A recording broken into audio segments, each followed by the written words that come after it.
आज हम व्याकरण का जो भी भाग है कारक, इसके बारे में जानकारी देखने वाले हैं। और कारक किसे कहते हैं, उससे पहले हमने देखा था संज्ञा किसे कहते हैं, सर्वनाम किसे कहते हैं, और उसके बाद यहाँ पर कारक के बारे में हम जानकारी देखेंगे। अभी कारक का जो भी डेफिनेशन है यहाँ पर बताई गई है कि संज्ञा तथा सर्वनाम के जिस रूप से उसका सीधा संबंध क्रिया के साथ होता है उसे कारक कहते हैं। कोई वाक्य है और वाक्य के हिसाब से उसमें संज्ञा है, सर्वनाम है, उसका संबंध वाक्य के प्रयुक्त क्रिया से जाना जाता है, उसे हम कारक कहते हैं। तो यहाँ पर एक वाक्य हम लिखेंगे, राम ने रावण को बाण से मारा। राम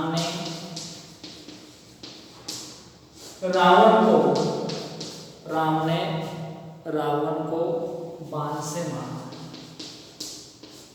बाण से मारा। यहाँ पर आप देखेंगे कि इस वाक्य में ने, को, से यह कारक है, और जो राम है, रावण है, या यहाँ पर बाण है जो कि संज्ञा है। संज्ञा आपको पता है, यह संज्ञा है, और इनका संबंध, यह जो वाक्य की क्रिया है, इस क्रिया से इनका संबंध होता है, जोड़ रहे हैं यहां पर, तो वाक्य बनता है। तो इसलिए यहां पर मैं डेफिनेशन लिखूंगा, संज्ञा या सर्वनाम, संज्ञा या सर्वनाम के जिस रूप से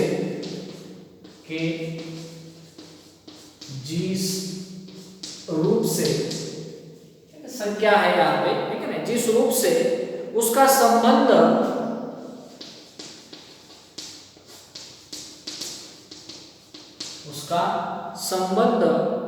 वाक्य में प्रयुक्त क्रिया, वाक्य में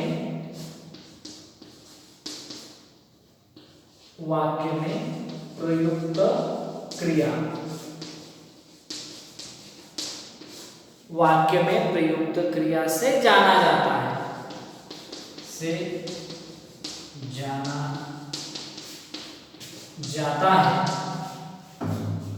उसे कारक कहते हैं। उसे क्या कहते हैं? ठीक है, ने, को, से, यह कारक है। राम, रावण, बाण, यह संज्ञा है, ठीक है। इनका संबंध जो क्रिया है, मारा, इससे जुड़ता है, जाना जाता है, उसे हम क्या कहते हैं?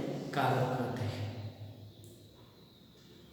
कारक संज्ञा तथा सर्वनाम को क्रिया के साथ किसी न किसी रूप में अवश्य जोड़ा जाता है, तो वाक्य बनता है, ऐसा वाक्य बनता नहीं है।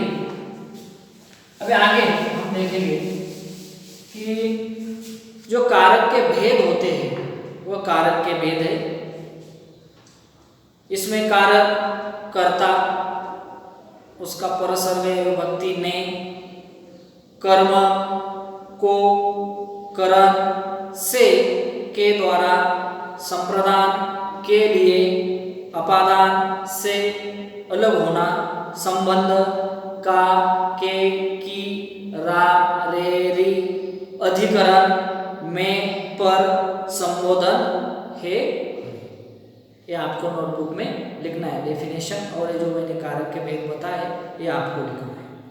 अब इससे कारक के भेद और उसकी क्या डेफिनेशन होती है, क्या उदाहरण होता है, ये हम देखेंगे। पहला है, मैंने बताया हुआ कर्ता कारक। अब देखिए, इसमें कोई भी वाक्य हम देखते हैं तो उसमें कर्ता आता है, संज्ञा आती है, और क्रिया को कराने वाला कौन होता है? कर्ता। कहलाता है। शब्द के जिस रूप से क्रिया के करने वाले का पता चलता है, क्रिया की जो भी करने वाला है उसका पता चलता है, उसे हम क्या कहेंगे? कर्ता कारक कहते हैं। और कर्ता कारक की जो विभक्ति है, विभक्ति क्या है? ने है। यहाँ पर विभक्ति या परसर्ग उसे कहेंगे। कभी कभी क्या होता है कि कर्ता कारक के साथ ने विभक्ति का प्रयोग नहीं होता है, कभी कभी होता है, उसके बारे में मैं जानकारी बताऊंगा। पहले से मैं एक वाक्य लिखूंगा इसका उदाहरण। मीरा ने, क्या है? मीरा ने पुस्तक खरीदी। मीरा ने पुस्तक खरीदी। देखिए यहाँ पर ने आ गया, मतलब ये क्या? मीरा ने कर्ता कारक। बच्चे ने घड़ी तोड़ दी, बच्चे ने। अब यहाँ पर दूसरा एक मैंने बताया था कि ने नहीं आएगा, उसका उदाहरण है भारत मैच जीत गया। भारत क्या हो गया? मैच जीत गया। अब ने है इसलिए पहचान सकते कर्ता कारक, लेकिन यहाँ पर जो वे भारत में जीत गया, इसमें कैसे पहचाने? तो ऐसी स्थिति में कौन शब्द है, कौन, उसके बारे में दूसरा बताए क्या या किसने, इससे प्रश्न पूछ सकते हैं, तो हमें कर्ता कारक का पता चलेगा। ठीक है? कौन, क्या, किसने। कौन मैच जीत गया? भारत। ठीक है ना? भारत क्या हो गया? कारक हो गया। इस प्रकार से यहाँ पर कर्ता कारक। दूसरा कारक है कर्म कारक। कर्म कारक, इसके बारे में उसकी विभक्ति क्या है? कर्म कारक की को, यह विभक्ति है उसकी। इसकी डेफिनेशन हमने सीखे। क्रिया का प्रभाव या फल जिस संज्ञा या सर्वनाम पर पड़ता है उसे कर्म कारक कहते हैं। कर्म कारक की विभक्ति को है। मैं सिर्फ बता लिख कर नहीं देने वाला, आप लिख सकते हैं। अब इसका उदाहरण मैं यहाँ पर लिख करूंगा। माँ बच्चे को सुला रही है। माँ बच्चे को सुला रही है। ठीक है, यहाँ पर को आ गया, इससे हमें पता चलेगा ये कर्म कारक। माँ बच्चे को, कर्म कारक। कृष्ण ने अर्जुन को उपदेश दिया। अर्जुन को। अभी देखिए यहाँ पर भी ऐसा है कि कभी कभी को नहीं आता है। एक उदाहरण, राजन पुस्तक पढ़ रहा है। राजन पुस्तक पढ़ रहा है। देखिए यहाँ पर आप देख सकते हैं, यहाँ पर को नहीं है, इसके लिए क्या है? एक शब्द है क्या का प्रश्न करते हैं। यहाँ पर क्या करना चाहिए? क्या का प्रश्न करना है, उसके बाद में हमें कर्म प्राप्त हो जाता है। मैं यहाँ पर राजन पुस्तक पढ़ रहा है। क्या पढ़ रहा है? यहाँ पर हम देख सकते हैं क्या पढ़ रहा है? पुस्तक। ठीक है, हमें पता चला पुस्तक मतलब क्या? कर्म कारक। ऐसा यहाँ पर बताया। तीसरा है कर्म कारक। देखेंगे कर्म कारक। अब इस कर्म कारक में इसकी विभक्ति यहाँ पर बताई है। कर्म कारक की क्या बताया? मैंने बताया था से या के द्वारा। से या, अब इसकी डेफिनेशन क्या है बता देता हूं। कर्म का अर्थ है साधन। संज्ञा या सर्वनाम के जिस साधन द्वारा क्रिया संपन्न होती है, जिस साधन द्वारा क्रिया संपन्न होती है उसे कर्म कारक कहते हैं। अभी विभक्ति मैंने बता दी से के द्वारा। अभी यहाँ पर हम उदाहरण देखने, माँ ने दूध से खीर बनाई। माँ ने दूध से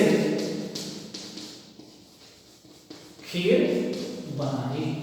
देखिए यहाँ पर क्या? माँ ने दूध से, दूध से जो शब्द है क्या बनाई? से क्या बनाई? खीर बनाई। दूसरा, रजत साइकिल द्वारा स्कूल जाता है। साइकिल द्वारा, ये क्या हो गया? कर्म कारक। राधा ने फूलों से रंगोली बनाई। राधा ने किससे रंगोली? फूलों से, ये क्या हुआ? कर्म कारक। दूध, साइकिल, फूल, ये कर्म कारक। इन सबके साथ से तथा द्वारा परसर्ग जुड़ा है, इस प्रकार से कर्म कारक। चौथा संप्रदान कारक। संप्रदान, अब इसकी विभक्ति क्या बताई हुई है? संप्रदान कारक की विभक्ति यहां पर मैंने बताई थी के लिए। क्या बताई? के लिए। ठीक है, इसका संप्रदान की व्याख्या, कर्ता जिसके लिए कार्य करता है या जिसे कुछ देता है, कर्ता जिसके लिए कार्य करता है या कुछ देता है, उसे क्या कहेंगे? हम संप्रदान कारक कहेंगे। और इसकी विभक्ति क्या है? मैंने बताया अभी, संप्रदान की के लिए।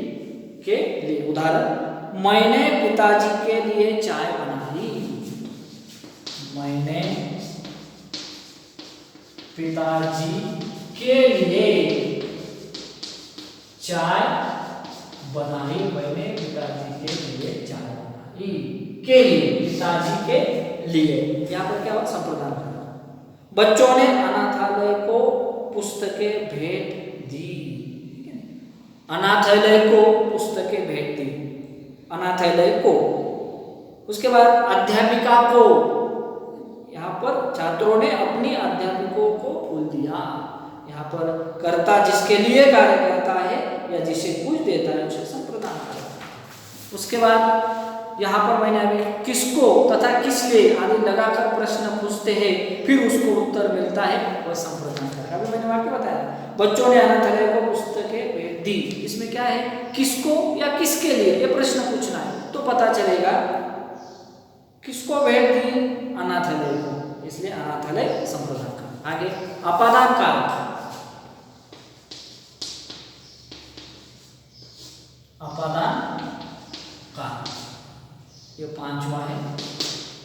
अब इसमें मैंने बताया कि अपादान कारक में उसकी विभक्ति क्या होती है? से, अलग होना। से मतलब अलग होना। ठीक है, वाक्य में प्रयुक्त संज्ञा या सर्वनाम के जिस रूप से अलग होने, निकलने, सीखने या तुलना का भाव प्रकट होता है उसे अपादान कारक होते हैं। और इस अपादान कारक की विभक्ति है से।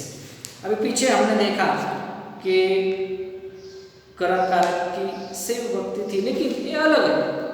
इसमें देख सकते हैं हम क्या होता है कि संज्ञा या सर्वनाम के जिस रूप से अलग होने का या सीखने का, उनकी तुलना का भाव प्रकट होता है उसे अपादान कारक कहते हैं। नल से पानी टपक रहा है, ठीक है, नल से पानी टपक रहा है।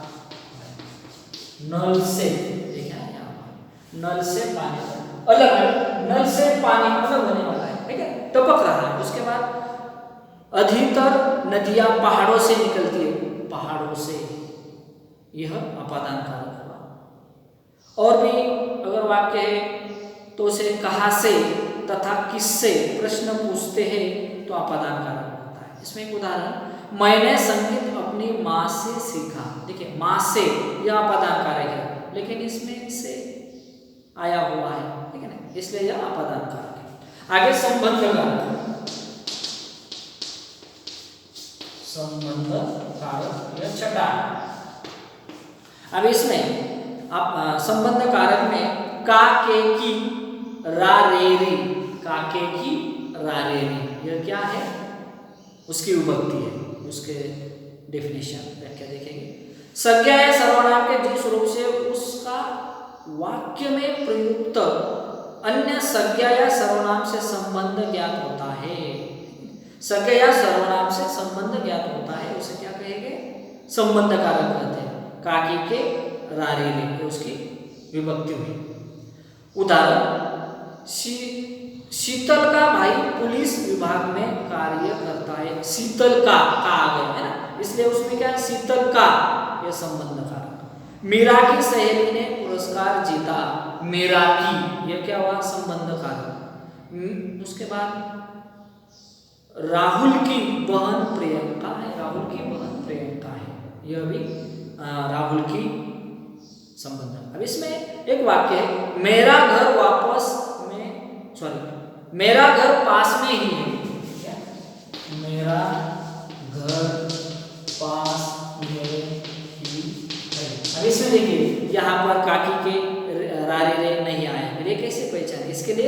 उसको प्रश्न पूछना है, किसका, किसकी, किसके, यह लगाकर प्रश्न पूछना है। इसलिए हमें मिल सकता है यहाँ पर किसका घर पास में ही है, मेरा घर पास में है ना, मेरा इसका संबंध है। आगे 7वां अधिकरण कारक। अधिकरण कारक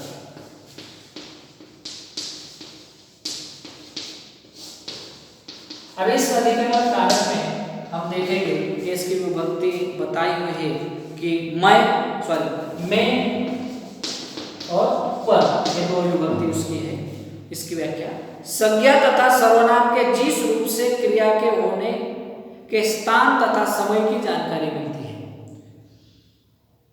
संज्ञा तथा सर्वनाम के जिस रूप से क्रिया के होने की स्थान या समय की जानकारी मिलती है उसे अधिकरण कारक कहते हैं। उदाहरण के तौर पर, मैदान में दर्शक मैच देख रहे हैं, मैदान में, ये अधिकरण। छत पर कपड़े सूख रहे हैं, छत पर, ये क्या हुआ, अधिकरण कारक। आकाश में तारे चमक रहे हैं, आकाश में, है ना, आकाश में। उसके बाद यहाँ पर का क्या है, टीवी पर समाचार आ रहे हैं, टीवी पर, यह अधिकरण कारक है। इस प्रकार से यह अधिकरण कारक। और आखिरी संबोधन कारक। संबोधन कारक। अब इस संबोधन कारक में आप देख सकते हैं कि ए, अरे, ओ आदि का प्रयोग होता है। विस्मयादि बोधक हम कर सकते हैं उसे, ए, अरे, विस्मयाबोधक अगर चिन्ह आता है, विस्मयाबोधक मतलब चिन्ह आता है तो हमें पता चलता है कि यह संबोधन कर रहा है। अब इसका उदाहरण क्या देखेंगे हम, अरे तुम कब आए, अरे तुम